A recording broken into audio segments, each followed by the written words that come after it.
There is a mortar that heals itself. No contractor, no patching compound, no repair crew pulling up stones that should never have needed pulling. It cracks, and then it fixes the crack.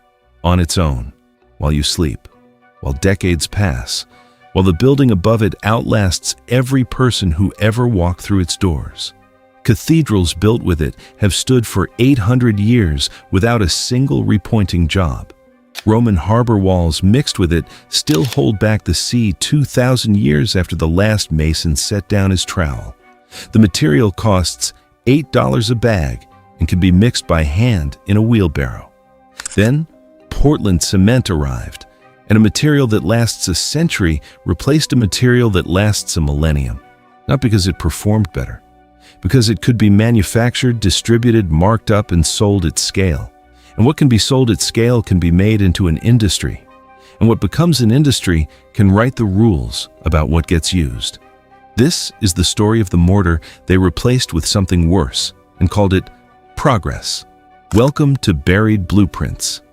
Before we open this blueprint, if these forgotten techniques matter to you, the best way to keep them from disappearing is simple. Subscribe to Buried Blueprints, hit the bell, and share this with someone who needs to remember what we were taught to forget. The blueprint opens in Rome, 2,000 years ago. A mason kneels beside a harbor wall on the coast of the Mediterranean. He is mixing something that does not look like much. Volcanic ash from the region of Pozzuoli. Seawater. Chunks of limestone burned in a kiln until they crumble into powder. He combines them by hand and packs the mixture into the gaps between stones. The wall goes into the sea, and it stays there, not for decades, for 2,000 years. Modern engineers who studied those harbor walls expected to find deterioration. They found the opposite. The walls were not weakening. They were getting stronger. The seawater was reacting with the volcanic ash and the lime inside the mortar, forming new mineral crystals that grew directly into existing cracks and filled them from the inside out. The ocean that should have destroyed the wall was feeding it instead. That is not a metaphor. That is chemistry. Researchers from the University of California published the findings in 2017 after years of analysis. The Roman mortar was not merely surviving. It was actively repairing itself through a process that modern Portland cement cannot replicate under any conditions. Across the ancient world, builders working independently arrived at the same fundamental material through different paths.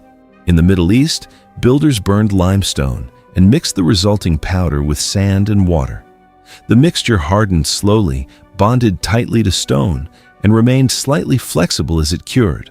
In Northern Europe, builders used similar lime-based mixtures packed between rough fieldstones, producing walls that moved with the earth beneath them instead of cracking against it. In England, masons building the great cathedrals of the medieval period used lime mortar as their only binding agent. Those cathedrals are still standing. The physics behind lime mortar is straightforward once you understand it.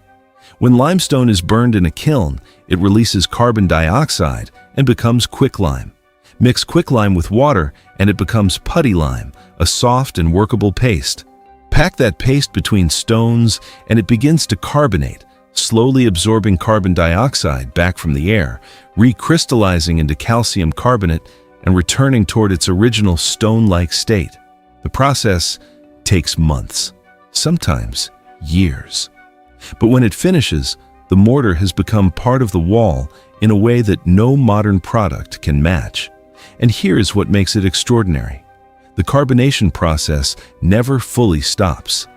Microscopic cracks that develop over decades expose fresh lime inside the mortar to air and moisture.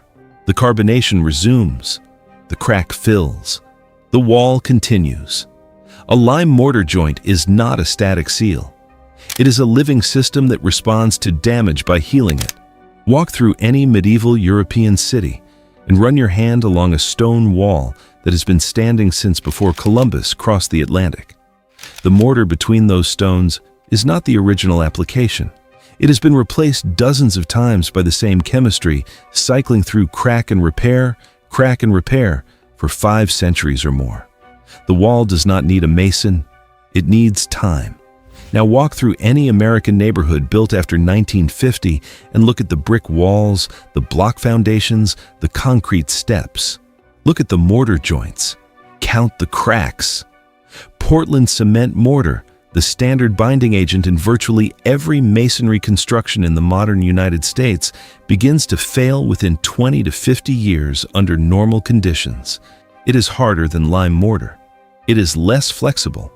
When the ground beneath a foundation shifts, even slightly, Portland cement does not flex. It fractures. Water enters the fracture. In cold climates, that water freezes, expands the crack, and accelerates the failure. The wall that was supposed to last a century starts showing serious deterioration in 30 years. A family that bought a brick home in 1980 is looking at repointing costs today. Tuck pointing, the process of grinding out failed mortar joints and replacing them, runs between $5 and $25 per square foot, depending on access and the extent of damage. A modest brick home requiring full repointing can cost between $8,000 and $20,000. And in another 30 years, the new Portland cement joints will fail again, and the family that owns the home then will pay again. Lime mortar does not generate that cycle. That is precisely the problem. The masonry products industry in the United States generates over $30 billion annually. A substantial portion of that revenue comes from repair, repointing compounds, hydraulic cements, crack fillers, waterproofing sealants applied to walls that would not need waterproofing if the mortar holding them together had been designed to last. A mortar joint that heals itself and never needs replacement does not appear anywhere in that revenue model. It cannot be reordered. It cannot be scheduled for replacement. It simply works until the stones around it wear out, which, in the case of granite or limestone, means several thousand years. The transition away from lime mortar happened gradually across the late 19th and early 20th centuries as Portland cement became industrially available. Portland cement set faster. It hardened within days instead of months. On a construction timeline driven by speed and contract deadlines, faster meant better regardless of what happened to the wall 40 years later. Contractors moved to Portland cement. Suppliers standardized around it. Architecture schools taught it as the default. A generation of masons retired, and the generation that replaced them had never mixed lime putty in their lives. By the middle of the 20th century, lime mortar had essentially vanished from standard American construction practice. It was not banned. It was not disproven. It was simply discontinued, the way inconvenient things get discontinued when an industry standardizes around a more profitable alternative. And then, something revealing happened. Preservation architects working on historic buildings discovered that Portland cement mortar was destroying the very structures it was supposed to repair. Medieval stone walls repointed with Portland cement in the early 20th century were crumbling faster than walls that had never been touched. The Portland cement was harder than the historic stone beside it. When temperature and moisture caused the wall to move, the stone cracked instead of the joint. The repair was more destructive than the original deterioration. The National Park Service studied the problem and published guidance that is still in use today. The conclusion was unambiguous.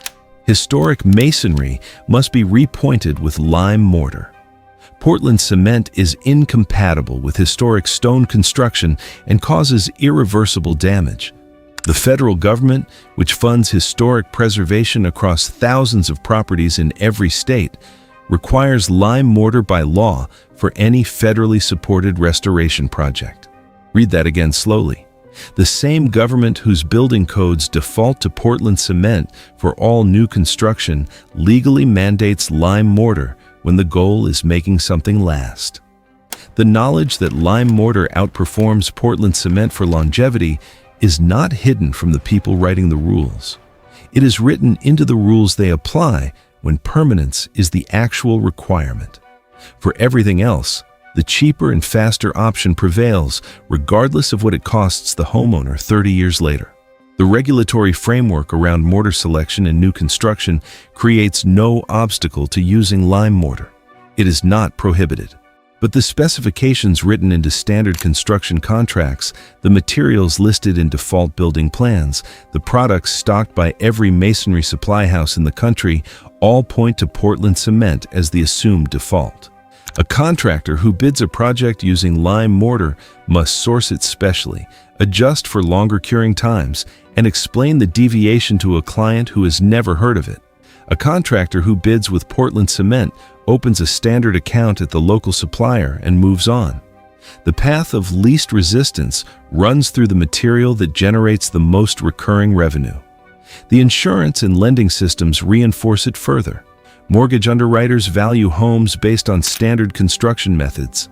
A home built or repaired with lime mortar falls outside the standard specifications that underwriting models are built around. Not because lime mortar is inferior, but because the models were written when Portland cement was already the default, and no one thought to include an alternative that the industry had stopped selling. A handful of preservation masons and natural builders have kept the knowledge alive. In the American Southwest, where adobe construction never fully disappeared, lime-based plasters and mortars remained in use because the buildings they were applied to required them. In the Pacific Northwest, a small community of natural builders working with cob and stone incorporated lime mortars as the appropriate complement to earthen construction. Their work circulates in the same forums and workshops where straw bale builders share plans and earthbag builders post-build logs. In Europe, the picture is different. England, France, Italy, and Germany all maintain active lime mortar industries, serving both historic preservation and new construction markets. British Standard 7973 covers the specification and use of lime mortars in detail. French heritage buildings are routinely maintained with lime products mixed according to regional traditions that have been practiced continuously for centuries. The knowledge never had to be recovered in Europe because it was never fully abandoned. Research has continued to confirm what the standing buildings already prove. A study published in the journal Construction and Building Materials found that lime mortar joints in historic masonry demonstrated significantly better long-term durability than Portland cement repointing in the same structures. Researchers at the Getty Conservation Institute have documented the mechanisms of lime carbonation and self-repair in detail, confirming that the chemistry which makes 2,000-year-old Roman harbor walls stronger than the day they were built applies equally to any properly mixed lime mortar in any climate. The carbon footprint argument adds another dimension that the industry prefers not to discuss. Producing Portland cement requires heating limestone to roughly 2,700 degrees Fahrenheit, releasing large amounts of carbon dioxide in the process. Lime putty production requires lower temperatures and releases less carbon during manufacturing, and then reabsorbs carbon dioxide from the atmosphere during the decades-long carbonation process. A wall built with lime mortar is, over its lifetime, closer to carbon neutral than any Portland cement construction can claim to be.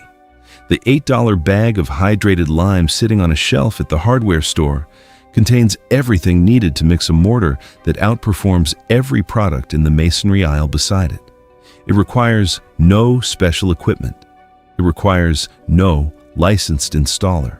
It requires time, which is the one thing the modern construction industry has decided it cannot afford to sell. A wall built with lime mortar does not need a warranty because it does not need repair. A wall built with Portland cement comes with a 30-year lifespan and a predictable repointing bill that the masonry industry has already factored into its revenue projections. The federal government knows which one lasts. It uses lime mortar on every historic building it wants to preserve for the next 500 years. For the house you are living in right now, it defaults to the other one. And in 30 years, when the joints start to crack and the quotes come in, the industry will be ready with the patch. The mortar that heals itself has been sitting in plain sight the entire time, in the joints of every medieval cathedral that is still standing, in the harbor walls that 2,000 years of ocean could not dissolve, in the federal preservation specifications that your own government applies when it actually wants something to last. The chemistry has not changed. Lime still carbonates, cracks still fill, Walls still heal. The only thing that changed is who profits when they do not. Before we close this blueprint, if these buried techniques matter to you, the best way to keep them from disappearing is simple. Subscribe to Buried Blueprints, hit the bell, and share this with someone who needs to remember what we were taught to forget. The next blueprint surfaces soon.